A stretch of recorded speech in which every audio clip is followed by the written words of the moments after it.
사무소 대한의 한병철 변호사님 나오셨습니다. 전화 연결되어 있습니다. 변호사님 안녕하세요. 네, 안녕하세요. 한병철 변호사입니다. 네, 오늘은 어떤 판결 전해주실 겁니까? 13세 어린이를 자동차로 충격한 후에 그 어린이에게 5만 원을 주고 사고 현장을 이탈한 사람에게 도주치상죄가 인정되는지가 문제된 사건입니다. 네. 들어보니까 이 뺑소니 같기도 하고 좀 애매한데요. 사건 좀 자세히 설명해 주시죠. 네, A씨는 2017년 2월 18일 날 11시 30분경 승용차를 운전하고 있었습니다. 네네. 그러다 A씨는 승용차 앞부분으로 이 사건 사고 당시 13세이던 B 어린이가 타고 있던 자전거를 충격하였습니다. 네. 어떻게 하다가 이런 사고가 난 겁니까?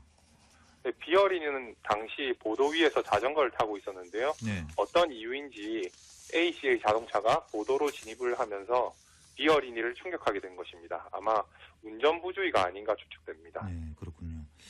B 어린이가 다치지는 않았습니까? 어느 정도 다쳤습니까?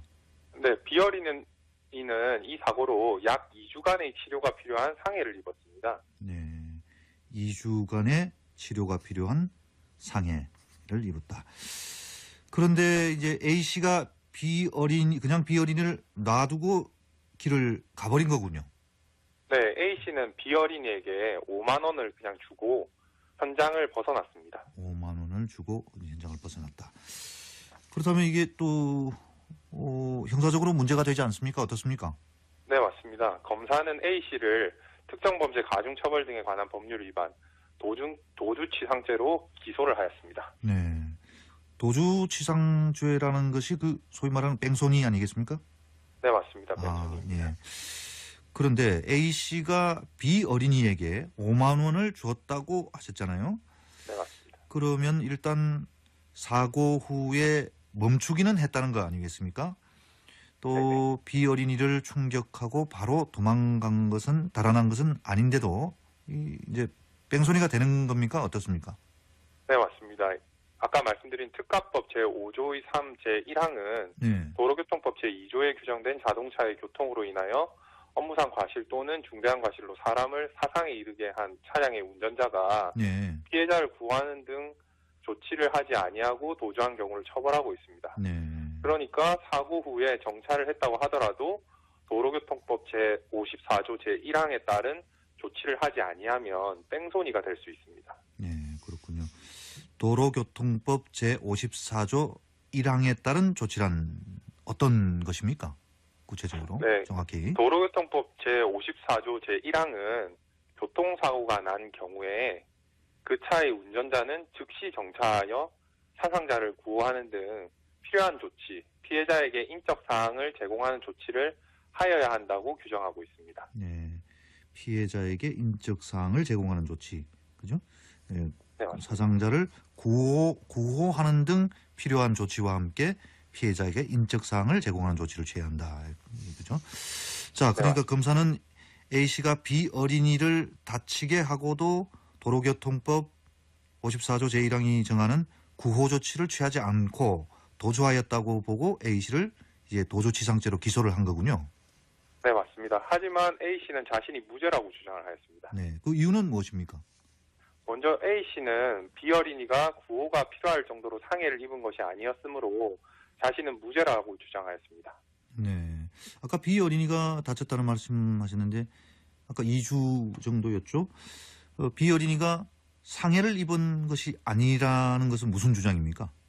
네, 법적으로 말하는 상해의 개념은 우리가 일상적으로 이야기하는 다쳤다는 것과는 약간 구별되는 개념입니다. 네. 대법원은 상처가 굳이 치료를 받지 않더라도 일상생활을 하는데 아무런 지장이 없고 시일이 경과함에 따라 자연적으로 치유될 수 있는 정도라면 그로 인하여 신체의 완전성이 손상되고 생활 기능에 장애가 왔다거나 건강 상태가 불량하게 변경되었다고 보기는 어려워 상해에 해당하지 않는다는 입장입니다. 네, 그렇군요. 그러니까 A 씨의 주장은 B 어린이가 아주 경미하게 다쳐서 법적으로 이 상해를 입은 것이라고 볼 정도는 아니었기 때문에 자신이 무죄라 주장하는 것이군요. 네, 법원은 어떻게 판단했습니까? 네, 법원은 A 씨의 이런 주장을 받아들이지 않았습니다. 네. 법원은 B 어린이가 사건 당일 이 사건 사고로 KS병원 의사로부터 약 2주간의 치료를 요하는 상해를 입었다고 진단을 받은 점, 실제로 B 어린이는 10일간 KS병원에서 입원 치료를 받은 점 등을 고려하면 B 어린이가 입은 상해가 경미한 것이라고는 볼 수 없다고 판단하였습니다. 네. 실제로 입원 치료까지 받았으니까 자연적으로 치유될 정도였다고는 볼 수 없는 게 맞군요. A씨가 다른 주장도 했나요? 네, A씨는 B 어린이가 구호가 필요한 상황인지 인식을 하지 못하였기 때문에 네. 자신에게는 도주의 고의가 없었으므로 무죄라고 주장하였습니다. 예, 그러니까 B 어린이가 구호가 필요할 정도로 다친 것이 맞다 하더라도 A씨 본인은 이제 B 어린이가 그 정도로 이렇게 다친 줄 몰랐고, 그러니 일부러 도망간 것은 아니니 이제 무죄라는 이런 주장이군요. 네, 맞습니다. 법원은 어떻게 판단했습니까? 법원은 A씨의 이러한 주장도 받아들이지 않았습니다. 네, 네. B 어린이는 사건 사고 당시 차와 충돌하고 공중으로 2m 정도 뜬 다음에 떨어졌다. 네, 너무 아파서 땅에 뒹굴고 있었다. 네. A씨가 괜찮냐는 식으로 물어봤는데 너무 아파서 C라고만 하였다. 당시 A씨가 5만 원을 주고 차에 타고 가려고 하였는데 친구가 A씨의 차량 사진을 찍으려고 하자 명함을 주고 갔다. 이런 진술 등을 쭉 보면 네. B 어린이의 진술은 신빙성이 인정된다고 판단하였습니다. 따라서 A씨가 구호 조치의 필요성을 인식하지 못하였다고 보기는 어렵다고 본 것입니다. 그렇군요. 네. 자, A씨는 어떤 처벌을 받았습니까?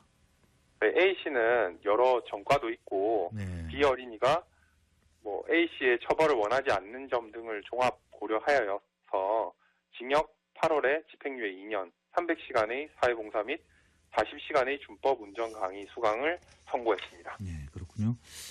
자, 다음으로 전해주실 판결은 어떤 내용의 판결입니까?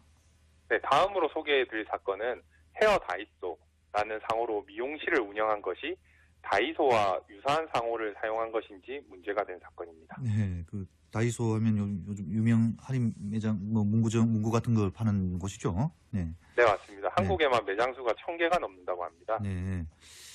그런데 헤어 다이소가 이게 이제 미용실을 상호로 했다는 거죠. 헤어 네, 다이소가 유명한 이 다이소와 유사한 건지 문제가 되었다고 하는데, 결국 뭐가 문제가 된 겁니까? 네, 부정경쟁 방지 및 영업비밀 보호에 관한 법률 제2조는 네. 부정경쟁 행위에 관하여 규정하고 있습니다. 네. 거기서 동일하거나 유사한 것을 사용하거나 사용한 상품을 판매, 반포 또는 수입, 수출하여 타인의 표지의 식별력이나 명성을 손상하는 행위는 부정경쟁 행위 중 하나로 규정되어 있습니다. 네, 그렇군요. 그러니까 헤어 다이소라는 상호가 헤어 다이소죠. 이 상호가 국내에 널리 인식되어 있는 이 다른 사람 상호인 이 다이소와 유사한 상호라면 그 상호를 사용하는 것은 좀 부정경쟁 행위가 될 수 있다, 이런 말씀이시군요. 네, 네, 맞습니다. CC는 헤어 다이소라는 상호로 2015년 7월 1일경부터 2018년 2월 중순경까지 미용실을 운영하면서 건물 외벽 간판 등에 헤어 다이소라고 표시를 하였는데요. 검사는 CC가 저명 황표인 다이소와 유사한 상호를 사용하여 부정경쟁 행위를 한 것이라면서 CC를 부정경쟁 방지 및 영업비밀 보호에 관한 법률 위반으로 기소하였습니다. 자, CC의 주장들이 이제 또 여러 주장들이 있지 않습니까? 시간 관계상 법원들은 어떻게 잇따라 판결을 했습니까? 법원은 이 CC의 주장을 다 받아들이지 않았습니다. 네, 네. 법원은 CC가 사용한 상호에는 가위 모양의 로고가 표시되어 있고 헤어 다이소라고 기재되어 있어 다이소와 일부 다른 점이 있지만 가위 모양의 로고는 상호 또는 표지라고 볼 수 없고 헤어라는 부분 역시 업종을 표시하는 것에 불과하여 결국 다이소와 다이소를 비교해야 한다고 하였습니다. 그리고 다이소와 다이소는 대부분이 일치하는 것이므로 유사 상호에 해당한다고 판단하였습니다. 그렇군요. CC는 그래서 어떤 처벌을 받았습니까? CC는 벌금 40만 원을 선고받게 되었습니다. 그렇군요. 네. 자, 오늘 좋은 판결 내용 감사합니다. 네, 감사합니다.